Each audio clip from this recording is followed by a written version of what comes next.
these running backs, I think, are only going to get better going forward. So if you have them on your roster, you should be pretty damn excited. If you have not passed your trade deadline, maybe you should go through and try to trade for a name or two. And we have a waiver wire running back we need to get to as well. But before we get to anything, make sure you go down there, drop a like on this video, subscribe to the channel if you play fantasy football. If you have any questions, drop them down there in the comment section. You know I'm going to be answering as many questions as I possibly can. And if you want to check out any of these player props on Underdog, if you want to get into a weekly draft on Underdog with us on the live stream, make sure you go to the link in the comment section, the link in the description of the video. When you sign up with promo code FLOCK, they will match your first deposit dollar for dollar up to $100. So it's pretty much free to check out, and it's available in damn near every state. But I think that should be it. Let's dive into our first running back, someone you can actually get off the waiver wire, Latavius Murray. Now with Latavius Murray, I said on Monday night that I wasn't interested, that, I mean, hell, yeah, he had a good game where he saw more snaps than Melvin Gordon, but they split the backfield damn near 50-50. And at the end of the day, I didn't want a 50-50 back in one of the worst offenses in the NFL.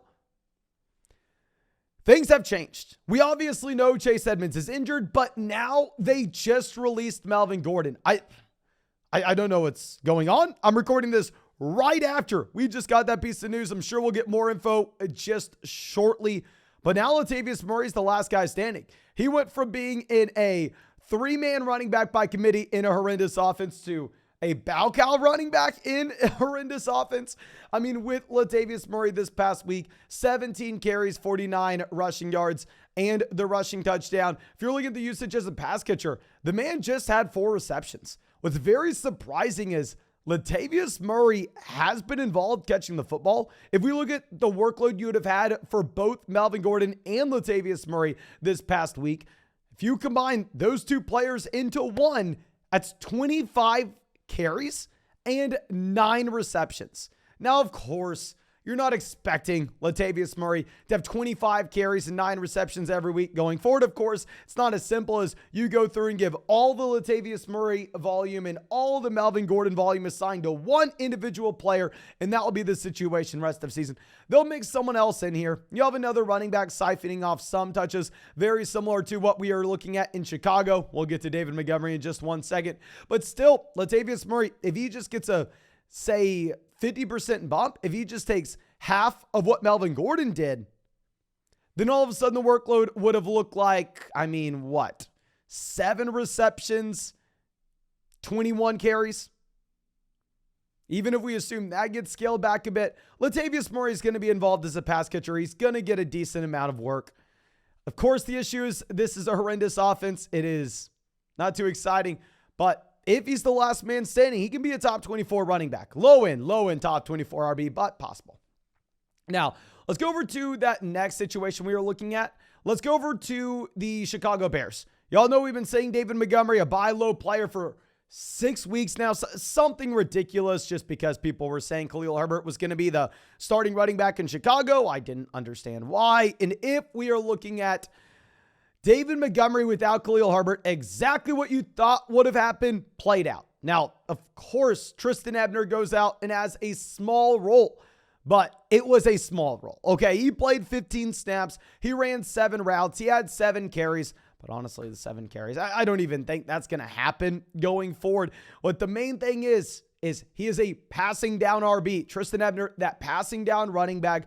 Khalil Herbert had a total of 6 receptions the entire season before going down due to injury. So it's not like Tristan Ebner is going to be able to step in and be a 1-for-1 replacement. We saw that this past week with David Montgomery, 17 carries, 67 rushing yards, the rushing touchdown. Also heavily involved as a pass catcher with 4 targets, 3 receptions, and 54 receiving yards. Now, one thing that's going to be a little frustrating with David Montgomery is how bad this offense is. Like going over and looking at what we have this week with Las Vegas lines, the Chicago Bears going to play the New York Jets, where we just saw Zach Wilson look like the worst starting quarterback in the NFL. Zach Wilson maybe getting benched.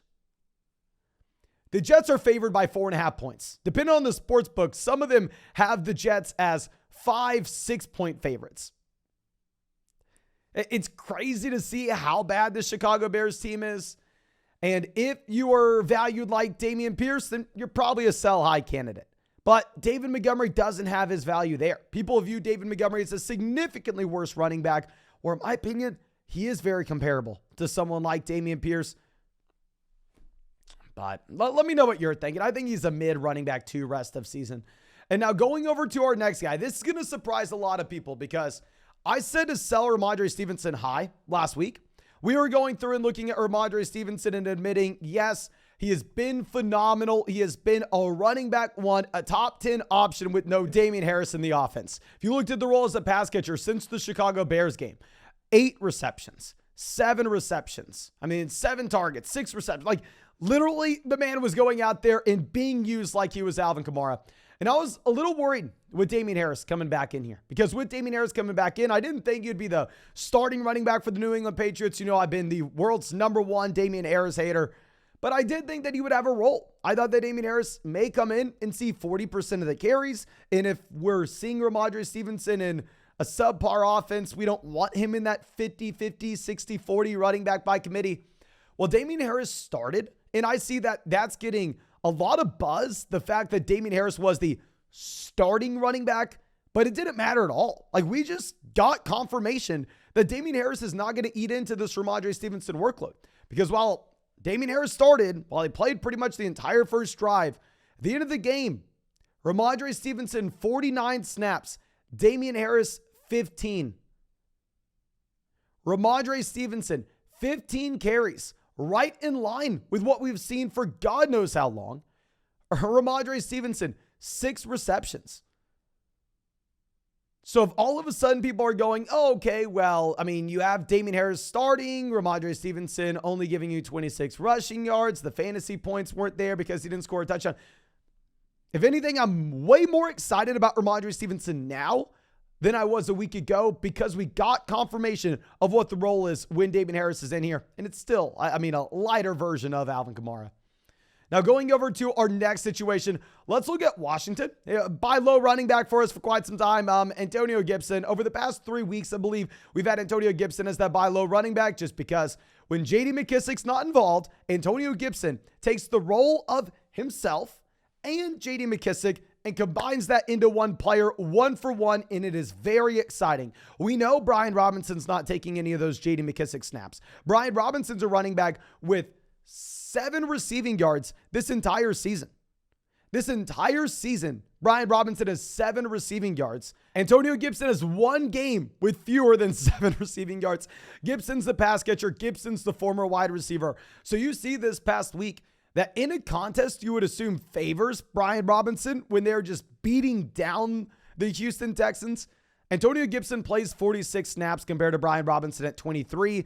Antonio Gibson sees 18 carries. He gets his usual 3 receptions out of the backfield. So far this season, the ceiling in any individual week has never been too high with Antonio Gibson as a pass catcher. His season high 4 receptions in a game has been sitting at 7. But you're just seeing the consistency. For a stretch of games, 3, 3, 3, 3, 7, 2, 3, 3 receptions. You get 3 receptions, 31 receiving yards if you're Antonio Gibson, which is what he has pretty much every single week, what he had this past week. That gives you a very high floor where if you just score a touchdown, then you're automatically a running back 1 essentially. So I think Antonio Gibson for a full PPR format will be exciting with McKissic hitting the IR. But going over to our next running back, my most drafted running back in fantasy, we're going to get to some premium options now. I'll say these guys are a lot more expensive. Josh Jacobs, with Josh Jacobs, he deserves to be a premium option. If you're looking at the man, we have 24 rush attempts this past week and 0 rush attempts for anybody else with the Raiders. The box score looks very funny where you pull up other box scores and you have about 7 names there for a rush attempt. You got a couple of receivers, you have a quarterback, you have 2 or 3 running backs in the backfield, and it's a little long list. With the Las Vegas Raiders, you have that 1 name under rushing, and that is Josh Jacobs, who's operating as a bell cow running back here. We've seen this for quite some time. If we're looking at the entire season, so far, the man has 183 rushing attempts. Josh Jacobs is going to crack 200 rushing attempts next week, And what is very surprising, I would say, is since week 3, Josh Jacobs has been one of the most targeted running backs in fantasy football. The man has had that consistent trend since coming into the NFL, where every single season, every single year, he has accounted for more targets per game, has improved as that passing down running back. This is one of the reasons we are drafting him in the 8th round this year, my most drafted RB. I mean, since week 3, 5 targets, 6 targets, 5 targets, 4 targets, 4 targets, 3 targets, 8 targets, 4 targets. This past week, he had 51. I think the receiving down role is extremely safe with Hunter Renfrow as well as Darren Waller on the IR. Josh Jacobs looks like a top 5 running back rest of season. I can't rank him there because I will say he does have a very bad fantasy football playoff schedule. And obviously the Raiders aren't playing for much here, so it's hard to get too excited about him at the very end of the year. But the man is so damn good. And now going over to another top end option, I do want to include Kenneth Walker on here. I know we haven't seen Kenneth Walker dominate in quite some time. The last time Kenneth Walker looked good in the game was November 6th back against the Arizona Cardinals. But right before the bye, while he did fail as a fantasy option, while the Seattle Seahawks failed in general, where he only had 10 carries for 17 rushing yards, if anything, I am more excited with that performance than I was beforehand, because if we are looking at the involvement as a pass catcher, the one thing that I was worried about when it comes to Kenneth Walker is that he was not going to catch the ball out of the backfield. The man had 8 targets, 55 receiving yards, 6 receptions. So we had an idea of what the Kenneth Walker workload looks like if he is going to be losing a game, because previous to that, Kenneth Walker as a starter, we had only experienced W's with the Seattle Seahawks, where they beat the Cardinals, they beat the Chargers, they beat the Giants, they beat the Cardinals again. So you're kind of sitting there going, yeah, I love Kenneth Walker, my second most drafted running back behind Jacobs, but at the same time, hell, can we consistently project him to be a running back that dominates every week, win or loss? Now we know, I think we can with the 8 targets in the loss. So very excited. What's interesting is I think Vegas is telling us that the Seahawks aren't going to be as good as what they've been so far, because they're only 3.5 point favorites against the Raiders. And based on the Raiders' play this year, I would assume that the spread would be significantly larger. But the last running back I want to talk about here is probably the most hated running back on the list. We didn't like him in fantasy drafts, but we called him a buy low guy quite some time ago. Najee Harris. With Najee Harris, it was easy to see how hated he was. He was a laughing stock in fantasy football leagues. And I'm not even going to blame people on why. Up until we had him on that buy low running back video, it was 2-3 weeks ago. If you're looking at the yards per carry on a per game standpoint, 2.3, 3.3, 3.7, 4.1, 1.8, 3.0, 3.8, 4.0.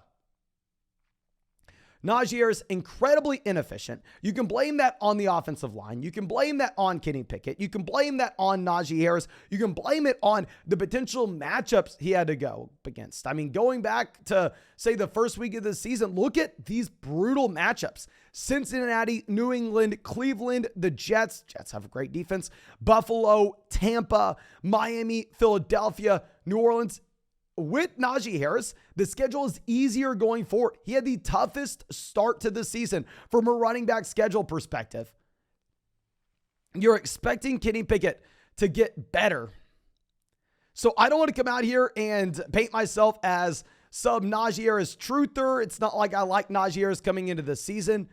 But now that you have the Jaylen Warren injury, now that Najee Harris is right back to seeing, this week, 67 out of 73 snaps. Now that this offense is looking a little better, where they're able to put up 30 points against the Cincinnati Bengals, and now that the schedule is getting significantly easier, the stars are aligning from Najee Harris. It's going to be, like we said a couple weeks back when we called him a buy low guy, not the running back 1, not the top 5 running back you drafted him to be, but high-end RB2, a mid RB2 at the very worst. Volume's king, especially if your schedule is going to be easier. But I think that's all I got for you. Of course, thank you so much for being a part of the flock, supporting the channel. If you enjoyed this video, go down there, drop a like, subscribe if you play fantasy football. If you have any questions, drop them in the comment section. And in that comment section, you can find a link to Underdog Fantasy with all these player props. Get into a draft with us on the live stream. And when you use promo code FLOCK, they're going to match your first deposit dollar for dollar up to $200. But I think that's all I got for you. Thank you again. I truly do appreciate you. Hope you have a great day, and hope we get to see you in the live stream tonight.